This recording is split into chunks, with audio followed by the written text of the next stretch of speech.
Welcome. How about them Titans?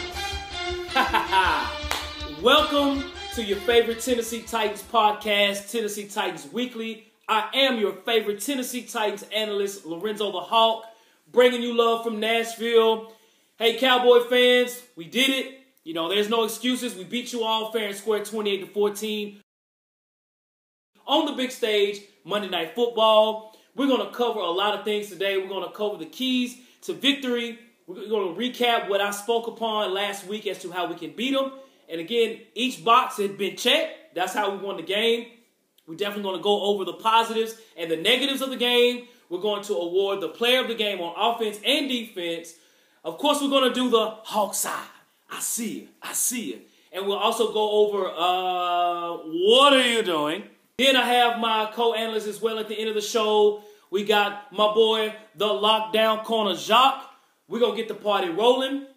How's it feeling today this morning, folks? All right, so what I want to break down is the actual keys to victory that I spoke upon last week. First, I said stop the run. That's exactly what we did. Ezekiel Elliott had a few runs there. You know, he started to sort of warm up early in the game, but we shut him down for the rest of the game. He had 17 rushes for 61 yards. It equates about a 3.3 yards per carry average. He's been averaging 4.7 for the year, so that's a bit off of his mark, as well as Dak Prescott. He only had 2 carries for 11 yards. So that's exactly what we did. We stopped the rush. Great job, Tennessee. Next, ball control. The Tennessee Titans had the ball for 34 minutes, man. The Cowboys had it for 25 minutes. That's a huge difference because Dallas, they're very dangerous on offense when you think about Ezekiel Elliott. That Amari Cooper early in the game was hot. He had 5 catches early and had a touchdown even on Malcolm Butler, which we'll get into later. But you didn't hear much from him later, right? One, because they were not on offense. We didn't have a lot of penalties either. So we did a very good job in containing the control of the game. Excellent job. My next point was having Dak Prescott passing the football. Now, Dak had 243 yards passing. He was 21 for 31. He had 2 touchdowns again early in the game. You know, throwing it to Cooper was another touchdown he had as well for Allen Hurns. He also had an interception that was picked by Kevin Byard, who gave the infamous star celebration.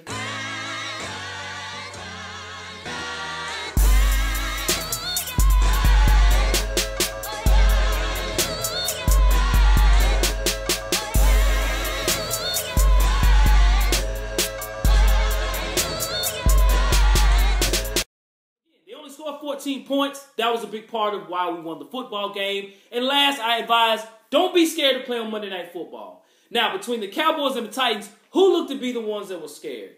They were, not us. We seem to relish in light.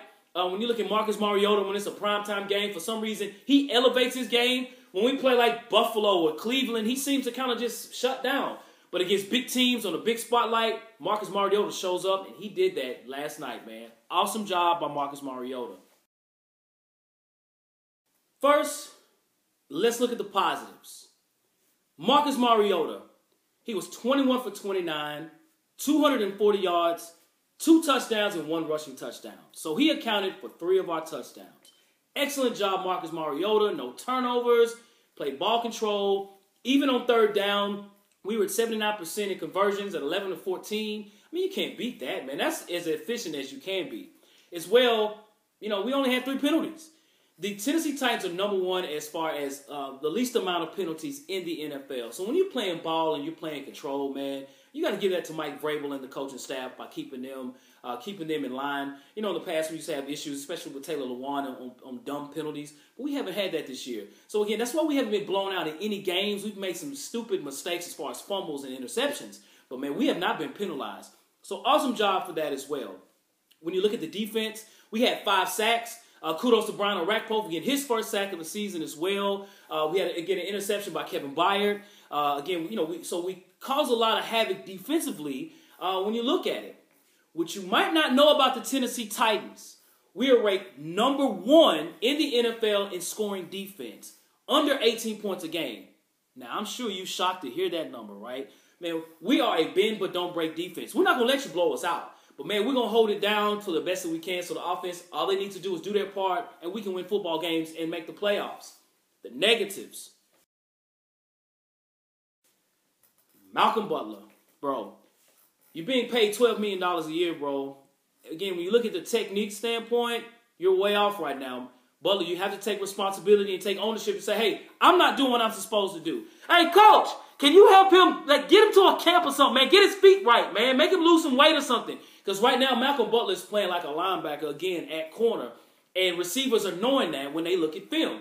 You chop him over the route, break him down. He's going to bite for it every time, throw it deep, wide open. Malcolm Butler, you're going to have to step up, man, or they might have to put somebody else on the field, man. Good thing Ty Smith is hurt. So you're going to have to step up. Next, Ryan Suckup, who's been the most efficient kicker in the NFL. He had an awful kick, man. We could have been up by 3. We had a chance to be up by 10 points at one point early in the game. But, again, you can't leave points off the board, especially in a primetime game. And last, the offensive line, man. We're not really talking about them. When you look at the running backs, Deion Lewis was 19 for 62 yards. It was about a 3.5 yard average. Derrick Henry, who I still feel they should run the ball more with, he had 6 carries for 27 yards, which equated to about 4.5 yards a carry. But when you look at that, man, when you look at it, they're having to defeat the defensive linemen as soon as they get the ball. They're not having any running room. Now, we just signed Justin Fowler, so hopefully he can get a chance to play. But the offensive line is not doing a good job at all up front, and they know this. So the line is going to have to step up when we play other teams, man, that's coming through with a great defensive line. Jacques! How you doing, sir? Good, man. Yes, sir. Good. Yes, sir. Yes, sir. All right, so what we're going to do now, we are going to go over the offensive and defensive players of the game based on what we think upon the game versus the Dallas Cowboys. For me, offensive player of the game is number 8, Marcus Mariota. When you look at Mariota during the game, again, very efficient. He was 21 for 29, 240 yards. He had 2 passing touchdowns and 1 rushing touchdown. So he accounted for 3 touchdowns and 0 interceptions. Extremely efficient. Again, in the big lights, he seems to play the best. So kudos to Marcus Mariota. That's my offensive player of the game. My offensive player of the game, same thing. Mariota, man. He, like you said, he came through, passing efficient, man, made great decisions. He made no silly decisions. Of course, we had the turnovers, but those wasn't his fault.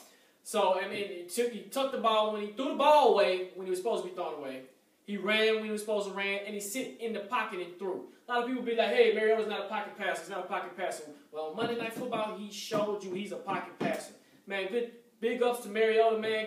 And one more thing, I'm going to say this. Mariota's been consistent. Man. Absolutely, man. He's been consistent. Sure the has. Second game that Mariota hasn't made limited mistakes, man. Exactly. We might have something. We might have something. We might. We So might. That's trying to smell the playoffs hey, right now.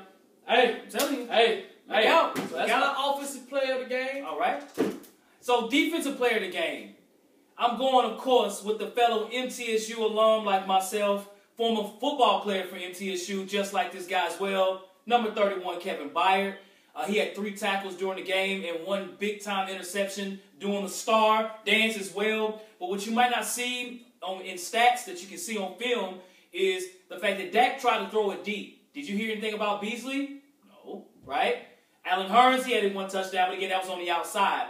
Amari Cooper's were on the outside. Deep middle was not open. Kevin Byard had the whole field on lock. Kenny Vaccaro did his part too. So Kevin Byard played a heck of a game for the Titans.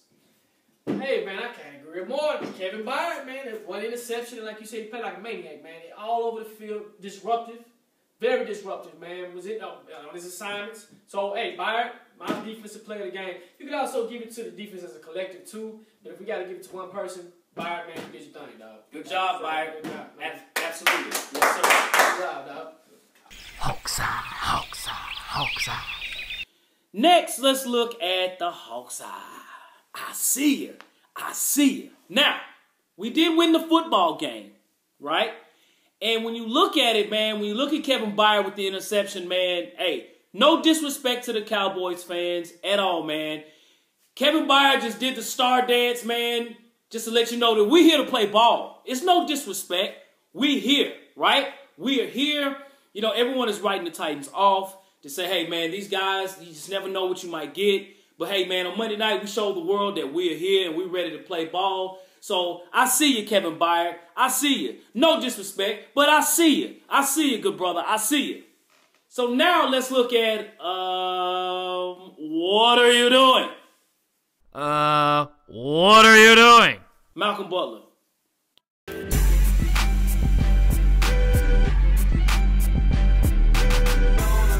Come on, bro. Come on, Butler. You got to cover better than this, dude. Like, your cover skills right now, man, is really looking bad. And I'm not sure from a rating standpoint where he might be as far as corners, but I guarantee you he's in the bottom 10. And so, to be our prime corner, you got to do better than that. I mean, coaches might want to think about maybe switching him where they keep having him going against the number 1 receiver. Man, put Adoree Jackson on him, man. Put Adoree on Amari Cooper and those guys. Don't have Malcolm Butler in the island right now. If you're going to have that, you're going to have a safety over the top to help him because he is really struggling in middle coverage where he's getting beat and then they're gone, man. So, Malcolm Butler, what are you doing, bro? What are you doing? What are you doing, man? All right. Now, let's go to my co-analyst, Jacques, the lockdown corner. All right, so now we're here with the lockdown corner. My co-analyst here is Jacques, the lockdown corner himself. He's here to break down the Dallas Cowboys game. Hey, man, good job. Tennessee Titans tightened up on Monday Night Football. We shined and we did what we did, I think. Man, first, big ups to Marcus Mariota, man. The man did his thing. He stayed in the pocket. He threw his passes. He climbed the pocket when he needed to. He made great decisions. He threw the ball away when he needed to. And, of course, touchdowns. We haven't had many touchdowns in the red zone. We got in the red zone, 5 times? Yep. We scored. You see what I'm saying? Perfect. Run game, we got the run game going. And finally, Deion Lewis is running like a madman. He runs like he's 6'7", man, out there just beasting, man. Henry, he's still getting it. He's not getting as many touches, but I think once he get him going, he'll be all right. Yes, sir. Does he fit the offense? Not so much. He's one of those downhill runners. Those you got to feed him the ball, but he'll eventually get there. Receivers, great job. You guys caught balls, and I'm proud of you. You caught some balls, man. Big ups, man, to the, like I said, to the offensive line. We were a little shaky in the beginning, but man, we bounced back. And those 2 turnovers, like I said, that wasn't our fault. Well, it wasn't Mariota's fault, but it was the offensive line fault. But man, when they got together, they gelled together. So man, good big ups on that defense, man. You guys played good as a unit, minus Malcolm Butler. Man, we got to do something about Butler, man. I don't know. Maybe you need to limit his snaps. Put LaShawn Sims out there. Let him get some playing time. It's his technique, man. His technique. He needs to get his technique together and stop being aggressive, man. I played DB. You played DB. You understand. Sir. Absolutely. When you're in good position, good technique, man, you can feed everything. Of course, you're going to get beat. That's what happens when you play DB. But as long as you're within position, I'm fine. Butler, for the past couple of weeks, man, has been out of position every time he's been getting beat, and that's not good. So we paid you $61 million, man, and you paying like we paying you $2 million, man. You got to get it together, man. And if I was Dean Pease, honestly, man, I would put the Sims out there just to make a statement. Like, you got to get it together, man. Like, seriously. Special teams, we did good. Minus the missed field goal, right. But I mean, we'll get it together. But overall, man, the teams, the NFL is sleeping on the Titans, man. They think, okay, we have the 30th ranked offense that we're not going to do nothing. We're going to come in and push them over. That's what Dallas messed up at, man. They thought they were going to come in. They thought we were going to come in. They were going to push us over. No, we had your foot on that. We had our foot on your neck the whole time, and we continue to do it. And big ups to Byard, too. I like that. Yes, sir. Absolutely. Absolutely. Again, I'm signing off. I want to say thank you to all the followers and the subscribers. Again, you can subscribe at the bottom of the page. Click like. You can check me out on the Apple Podcast as well under Tennessee Titans Weekly. I'm on Buzzsprout as well. I'm on SoundCloud. We're on other platforms. If you want to email us at TennesseeTitansWeekly@gmail.com. Also, Titans Weekly 24/7 on Twitter. How about them Titans, Cowboys? How about them rings y'all got? We know y'all got rings. It's been a long time, 1996. But you thought you would come to Dallas and we'd just be a pushover. Well, ladies and gentlemen, the Titans ain't having it. Welcome to Tennessee. We here. New England, be ready. Don't be coming down to Nashville trying to figure out what we're doing while we're in practice. We will be ready. Let's go.